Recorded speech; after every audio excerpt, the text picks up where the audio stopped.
Hi, my name is Oktay. Welcome to today's video about the live planet Earth. This is a nice picture from the Apollo 17 mission of planet Earth, which is also called Terra. Earth is the third planet in the solar system. Sometimes it's called blue marble.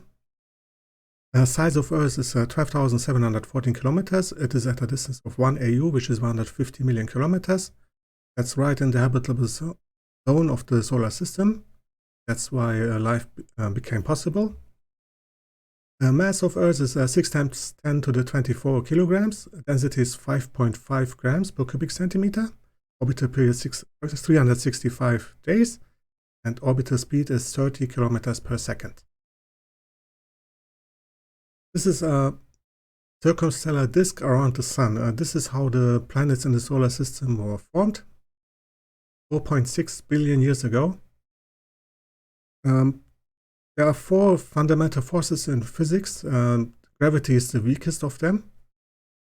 That's why the big gas giants were formed quickly, within a few million years. But the formation of Earth took longer, was about 70 to 100 million years, because we have less matter available. This is one important event in a chain of random events that explain why we exist. That's the collision of Mars-sized planet Theia with Earth 4.5 billion years ago. This was a side impact, not a central impact. If the young Earth were hit in the middle, then it would destroy the planet. But with the side impact, that's how the planet Earth gained mass, and from the debris, the moon was formed. This is a picture of the Huronian eon of Earth. Moon was very close to Earth. There was a strong volcanism. Temperature was 230 degrees Celsius, but the atmospheric pressure was 27 bar, 27 times today's pressure. That made liquid water possible. And slowly the moon migrated away from Earth. And the rotation of Earth slowed down. This is an artist's image of how the early Earth might have looked like. A pale orange dot. The sun had just a luminosity of 70% compared to today. But the young Earth had methane atmosphere. Methane is a strong greenhouse gas. And these conditions were good enough to start life 3.8 billion years ago. This is one candidate for the place where life could have started. That's black smokers. This is a movie from the BB Vent field south of Grand Cayman in the Caribbean. This is at a depth of 5,000 meters, and temperature here is 400 degrees Celsius. This is a picture of shrimp populating the chimneys of the BB Vent. This is another big event in the history of Earth. That's the photosynthesis, which was invented by nature 3.2 to 3.5 billion years ago. This picture is of a bloom of cyanobacteria.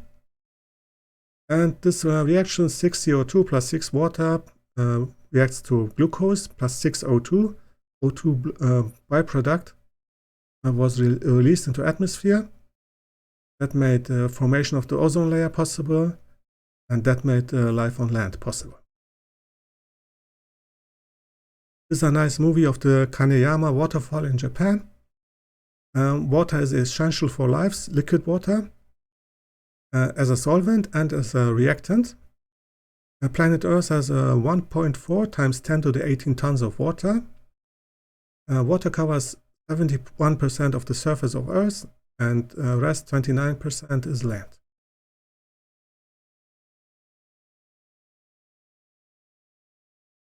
This is another important factor for life, that's plate tectonics. This is a simulation of the last billion years. During that period, there was a supercontinent, Pangaea, from 336 to 175 million years ago. You will see soon.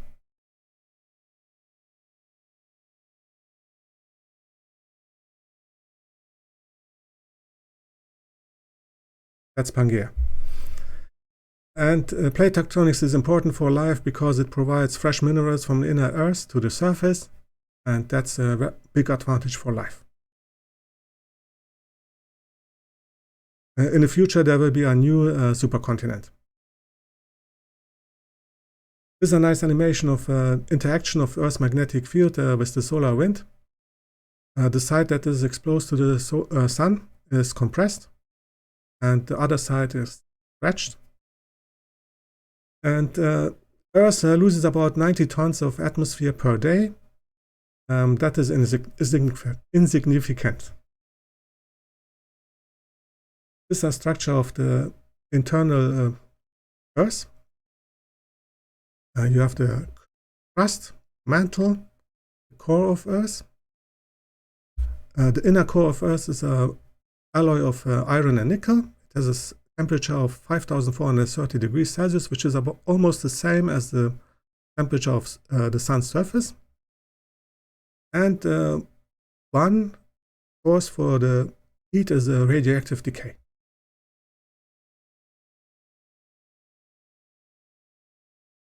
This is snowball Earth, which was 2.5 to 2.2 billion years ago. That's called the Huronian Galciation. And this is a great oxidation event. The greenhouse gases were removed from the atmosphere. Earth became very cold, and you got this glaciers. This is a movie of the volcano eruption in Tonga in 2022. Underwater volcanoes provided fresh greenhouse gases, and that ended the Huronian glaciation.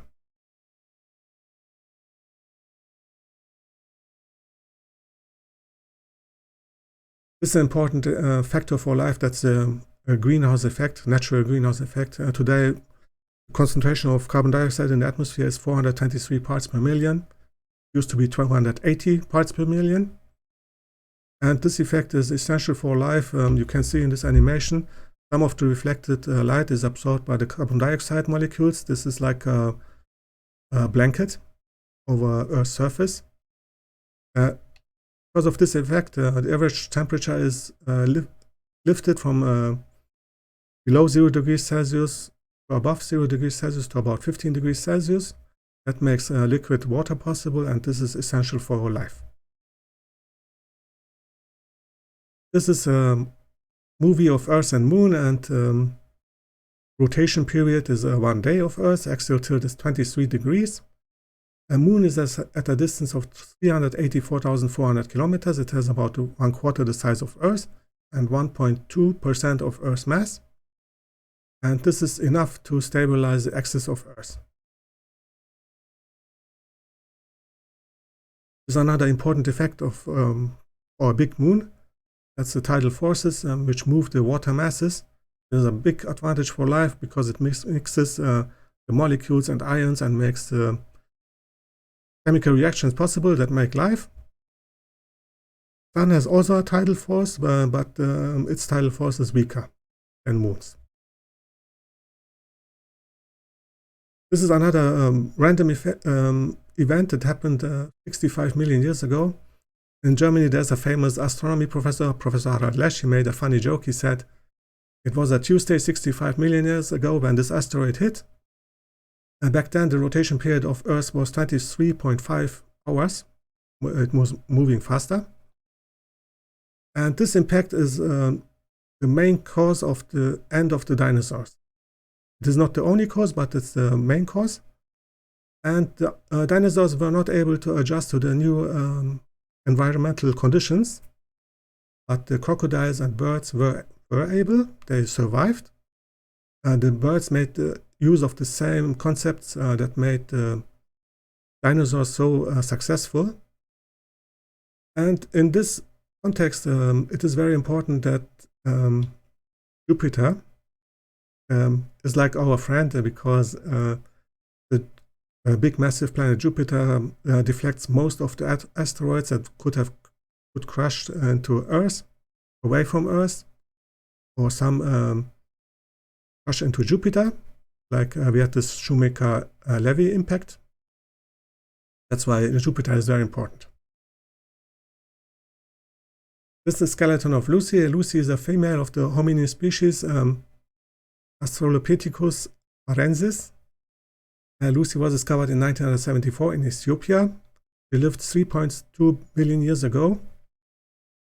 And the analysis of mitochondrial DNA showed that humanity went through a genetic bottleneck.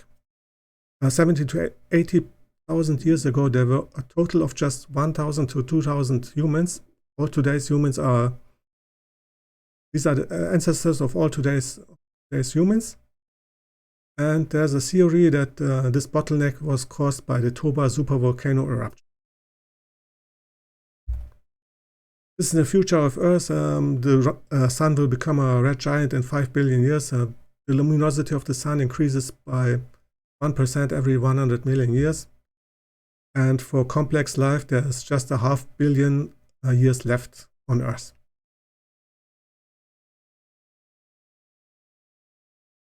This is an overview of habitable zones of different types of stars. This is the Sun, B-type star. Venus is too close, Mars is a bit too far away and has a too thin atmosphere, but Earth is just right. And you can see other candidates, for example, Gliese 667cc. These are A-stars, these are the red dwarfs. And there is a calculation that estimation of 5 billion Earth-sized planets around G-type stars like the Sun in the habitable zone. So how do you calculate this number? That's very easy. The number of stars in the Milky Way is estimated to be between 100 to 400 billion stars. So let's say 300 billion stars. 10% are like the Sun, G stars, that makes 30 billion. And 1/6 of these G stars have a Earth-sized planet in the right distance in the habitable zone. That's how you get to this number, 5 billion Earth-sized planets. This is an artist's image of how a Earth-like planet could look like. We have only one example that's for life, that's Earth, but we still know you need a combination of requirements. And one important question is how much water is on average on these planets. Could be much less than on Earth, or it could be far more. And there was an interesting statement of NASA scientists. He said it may be that Earth has very few twins, many cousins. The James Webb Space Telescope is able to take spectroscopic data of exoplanets, and that's why we will learn very soon from these about the properties of these exoplanets. This is a nice Earth upper atmosphere picture over Spain. This is an image from a weather balloon. A nice picture of a total solar eclipse in 1999 in France. And this is a nice simulation or a movie of a day on Earth. It was taken from the Deep Space Climate Observatory spacecraft. That was today's video about the life planet Earth. Thank you for watching. Have a nice day. Bye bye.